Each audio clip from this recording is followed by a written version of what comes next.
Hey, welcome to the third round. We are on the draw once again, but this end's pretty good because not only does it have acceleration and a way to generate card advantage, it also has like the uber dark ritual Gaia's Cradle, which is basically like carry ritual every turn sometimes. And this is, like I mentioned this a couple of times before, this is actually the closest you will ever get to playing Vintage and Legacy.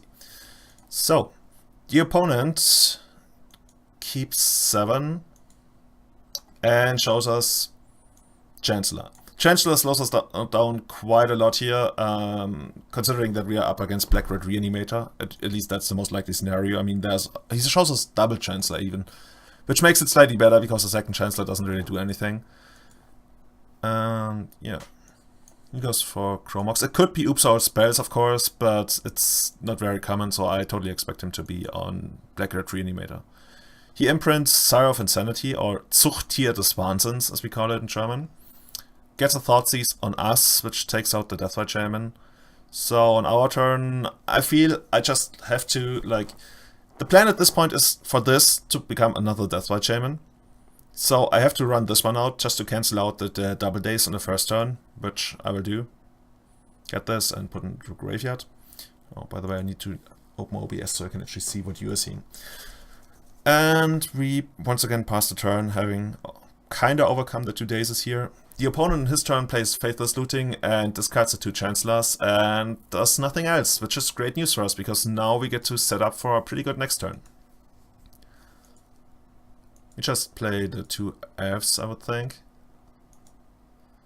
Oh no, we play Queen's Senate. That actually makes more sense because that gives us more mana on the following turn, because once again, if we don't have a land drop, this creates much more mana. And depending on what we draw, I could even see getting this for Reclamation Sage, just to take out Chromox on the next turn. Deathrite Shaman is also like pretty good, because in the first game they almost can't deal with it. Or unless they have some Collected Brutality, which they sometimes do. But yeah. Here comes Dark Ritual, which is... I really don't want to see Dark Ritual there. Because there's always the dreaded combo of Entomb plus Animate Dead, or yeah, here we get Animate Dead for Chancellor, which is actually not all that good. Like, especially considering that we have Reclamation Sage already ready, we can just like take that out. And that's really awkward that he would like play it like this, because technically he could have casted Entomb for... I mean, even if he doesn't have Elish Norn, he could cast Entomb for Griselbrand and then Animate Dead Griselbrand, and then just like draw cards and maybe get more stuff, or even Iona. Like even Iona, we will probably be, like just lose to that. Instead he gets Chancellor. Like looking back at it now, it feels even weirder. Like I don't get it. But I mean, Magic is a game where your opponent is supposed to make mistakes for you to win, and that helps. Otherwise it would just be like a pure game of chance. And at this point we just like play our guys, and since we have Gaia's Cradle and Heritage Druid and Nettle Sentinel, like all of those guys are great mana generators. So I just play those out and generate enough mana to play my entire hand, plus Reclamation Sage.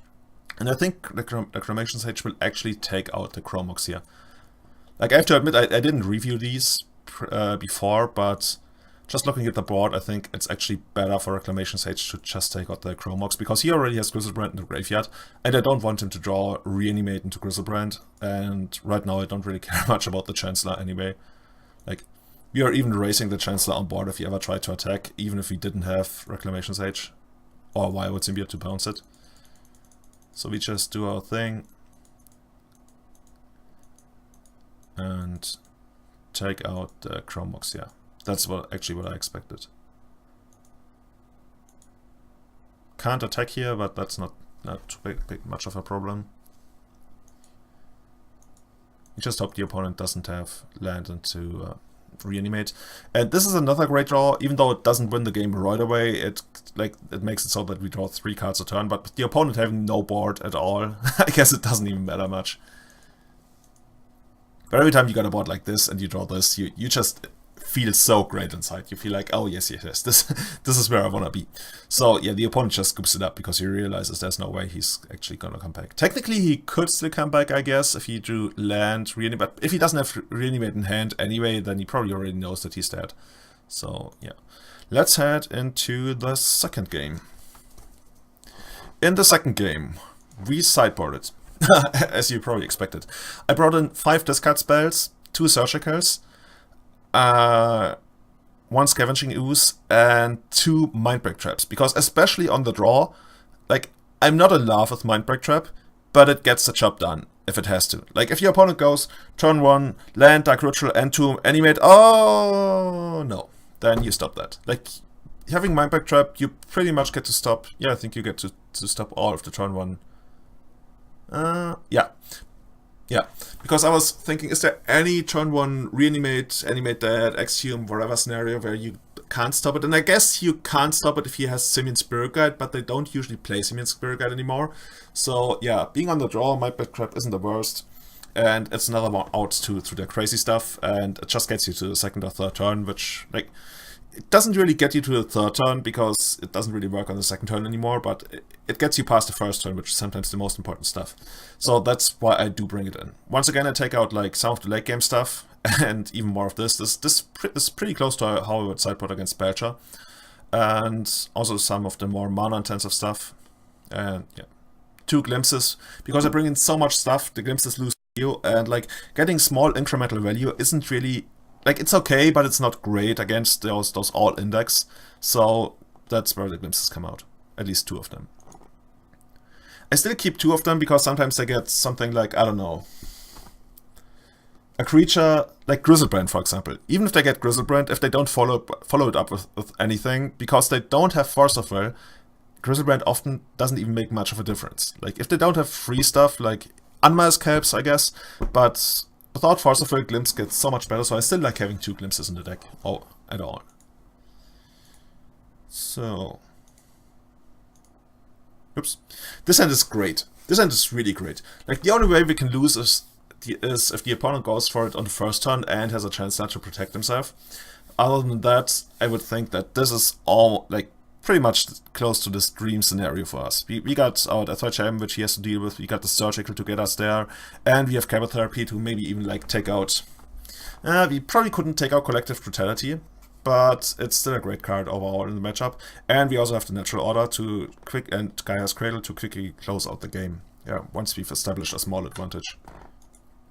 Opponent doesn't show us Chancellor,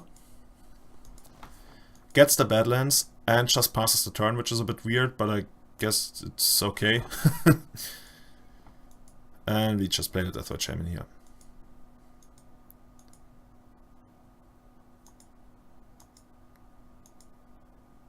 Pass the turn. At this point I actually hope that he plays end of turn Entomb, so I can, like, get him once he goes for the reanimate.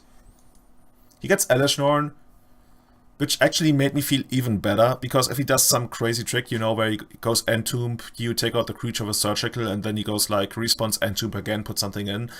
He can't do that using Elishnorn anymore. So if he does the trick, he would need to get something else.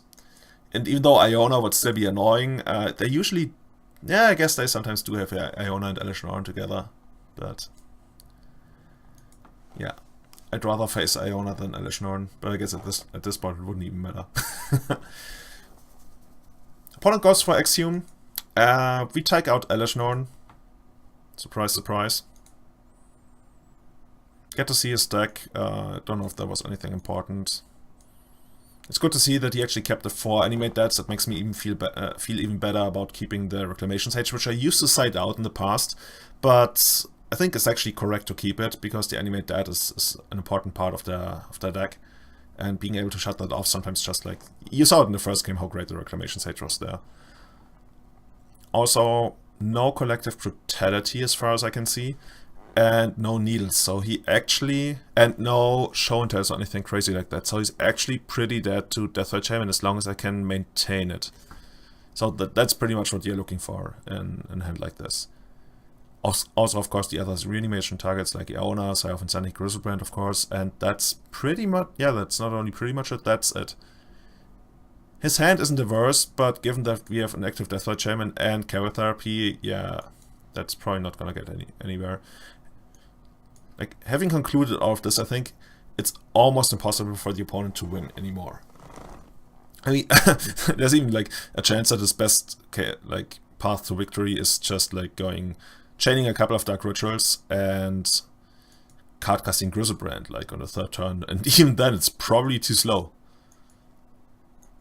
Unless you can also follow it up with Iona, which at this point, like, hardcast Iona, I don't think you even have enough Lotus Petals for that. So I think at this point the match, unless I screw it up, is almost over. Pretty sure I take out the Entomb there. Oh yeah, haha, Kyber Therapy. Oh, I remember. There was something. So yeah, unfortunately, the game has to end here, I think. Is there a way for Magic Online to continue past this? I don't think so. So yeah, pretty sure I take out the Entomb. And then you have to just like we concluded, you actually just have to take my word that there's no way for him to get out of this, which probably makes sense to you, but yeah, a bit anticlimactic, but Perfect. we won this game and the match. So see you next round, where there hopefully won't be any Kyber Therapy bugs.